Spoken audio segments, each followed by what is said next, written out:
क्या आप जानते हैं जिस कांटे से आप आजकल शादी में मजे से खाना खाते हैं उसे किसी जमाने में शैतान का हथियार भी माना जाता था। एक दौर ऐसा भी था जब इसे इस्तेमाल करने वाले लोगों को समाज से बाहर कर दिया जाता था। के इस वीडियो में जानते हैं इस मामूली से दिखने वाली फोर का वो सफर जो खून खराबे, नफरत और राजसी ठाठ से होकर गुजरा है।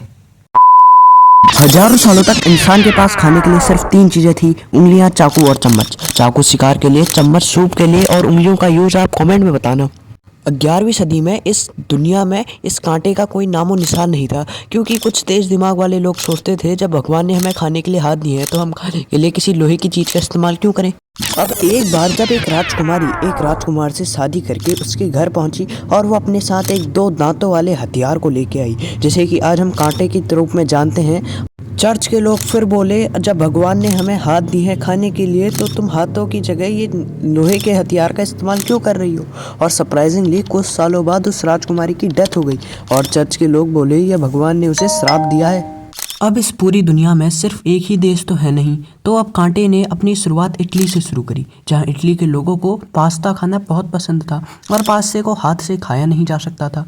इसलिए पास्ते को खाने के लिए उन्होंने अब फिर से कांटे का उपयोग किया और कांटे ने यहाँ अपनी वापसी करी।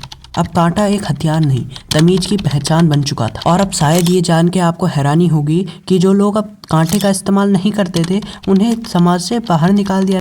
और 18वीं सदी के इंडस्ट्रियल रिवॉल्यूशन की वजह से ये अब सोने चांदी का नहीं, लकड़ी और टिन का बनने लगा और इसने और लोकप्रियता प्राप्त कर ली। आज दुनिया में हजारों तरह के कांटे मौजूद हैं और जो कभी पाप माना जाता था आज उसे हर डाइनिंग टेबल की शान माना जाता है। और जब आप अगली बार अपनी प्लेट में कांटे को उठाएं तो ये याद रखना, ये ऐसे ही आपकी प्लेट तक नहीं पहुंचा। कमेंट में ये भी ज़रूर बताना कि आप कांटे से खाते हैं या कि चम्मच से।